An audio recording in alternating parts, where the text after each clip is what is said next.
Hey everyone, check out this interesting exchange between Michael Knowles and someone from the audience asking questions about Zionism and Israel and the whole situation going on in the Middle East. Watch how this unfolds. Hello, thank you for coming, Michael. So, conservatives are against the ideology of political correctness and social justice, which is the ideology that says that white people should hate their culture and that Asians and whites should be treated worse than blacks and Hispanics. So that same ideology said it was okay for Zionists to throw Palestinians off their homeland and deny Palestinians the right to live in their homeland. I don't know if it was the same ideology. It was the ideology of Zionism, is what you're saying. It's the ideology. Which is different than political correctness. That's the reason why the whole world supported it. They condemned apartheid South Africa because it was white people doing it, but they don't condemn it when it's Jews doing it because they're considered more oppressed. Everybody condemns Israel. What are you talking about? We're like the only country in the world that doesn't condemn Israel. We give them more money than any other country in the world. We do, but I'm saying yes, most countries, including the West. Other countries do too, but we sanction apartheid South Africa because it's white people doing it. The Jews are pretty white. I mean, some of them are a little dusky, but some are pretty white. So, what is your question? Are you saying that Zionism is the same thing as political correctness? Yes, I believe that conservatives shouldn't support Israel because it's the same ideology. I'm trying to figure out what your question is. Because it's the same ideology as political correctness that says that white people should hate their culture and that white people and Asians should be treated worse. It's denying an indigenous population the right to live in their homeland. Imagine if people took it a step further and said that Native Americans and black people should throw white people out of their homeland because of political correctness. Wait, hold on. At first you said that Zionism denies the indigenous people the right to their homeland. Because of the Holocaust. But in the first thing you said, the Palestinian Arabs would be the indigenous people who now have the right to throw the occupying Jews out of what is the Palestinian Arabs' homeland. I support a state. Hold on one second. I'm trying to make some sense of what you're saying. I'm trying to just make some sense of the things you're saying. Because then the second part, you said, imagine if the Lakota Sioux, say, tried to throw the white Americans out of America because it was their indigenous homeland. But that is the argument you're advocating, actually, right? By opposing Zionism on indigenous grounds, that's the same argument. What I'm saying is that people can do different things based on how oppressed they are. If white people did what the Jews did in 1948, they would be condemned by a long shot. You're saying if white people went into some land that they hadn't been in a long time? If white people went to a country and threw out a population, they would be We've done that, haven't we? That was. I mean, we try to be nice to the people, but that's happened. Wars of conquest happen. 1948 was different than the 1600s. How so? Well, 1600s it was okay to conquer other countries. What changed about practical morality? In the 1940s, there was the UN. It made clear that conquering other countries were not acceptable. But how did that change the moral law? Just because the UN said so? So if I say so, can I change the moral law? The only reason that people supported Israel was because of the Holocaust. Okay, you keep speaking quickly and changing all the topics. It should be noted, by the way, that he brings up the UN and the current state of Israel was voted in by the UN. But let's continue.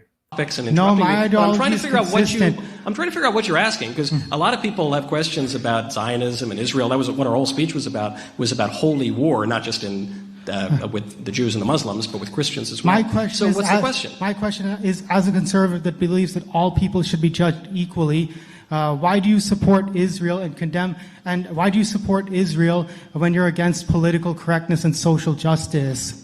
Well, because I don't see why I shouldn't, as a practical matter, support Israel. You bring up the notion of Zionism, and Zionism has a religious aspect and a historical aspect. The historical aspect is exactly the kind of argument you're making about the Native American Indians, that because the Jews lived in this land a long time ago, they have a right to it now. But I don't really buy indigenous arguments. I don't buy it for the Lakota Sioux. I don't really buy it for anybody. However, I pointed out in my speech, if you were in favor of the Palestinian Arabs having a state, you probably wouldn't want to make the indigenous arguments, because Palestinian Arabs are not indigenous to the land by any stretch. They invaded in the 7th century and conquered many lands that were actually controlled by Christians. So that I don't think that argument works. Then there's a religious argument to Zionism, which says that the Jews have a right from God to this land. And as a Christian, one's view of what is meant by Israel and what is meant by the Holy Land and the fulfillment of the old law and all the rest of it would impel a Christian not to totally agree with that point of view. So I'm not saying that I agree in principle with either of those arguments. But as a practical matter, it just seems to me that the state of Israel is doing pretty good stuff with the land. And so what I really care about from the perspective of the Holy Land is that the holy sites are protected, that Christians are permitted to go on pilgrimage there. And when I look at the alternative, which is a bunch of Palestinian Arabs who elected Hamas, and I look at the history of Christian-Muslim relations, which has basically been a 1,400-year unimpeded story of Muslims trying to invade all of Western Christendom and desecrate our churches and abuse our relics and so on and so forth, then I'm not really inclined to create yet another particularly radical Muslim nation, particularly with authority over the holy sites. So you can call it Zionism. I wouldn't call it Zionism. I just call it a kind of practical and prudential support for the state of Israel, given the alternative.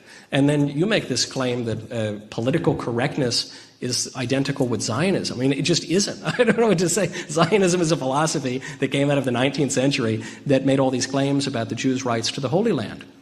Political correctness is a liberal ideology that emerges in the 20th century, which we now call wokeness or whatever, which has all sorts of influences from the Western Marxist tradition to the, the deconstructionists and the post-structuralists and all sorts of kind of postmodern academic theories. And it's nasty and silly and wrong, but I don't really see the connection between the two things, and just as a practical matter, I'm yet to be convinced that handing over the Holy Sepulchre to a bunch of fanatical Islamists would be a good idea. I don't think it was a good idea in the 11th century or the 12th century or the 13th century, and I don't think that it's a good idea in the 21st.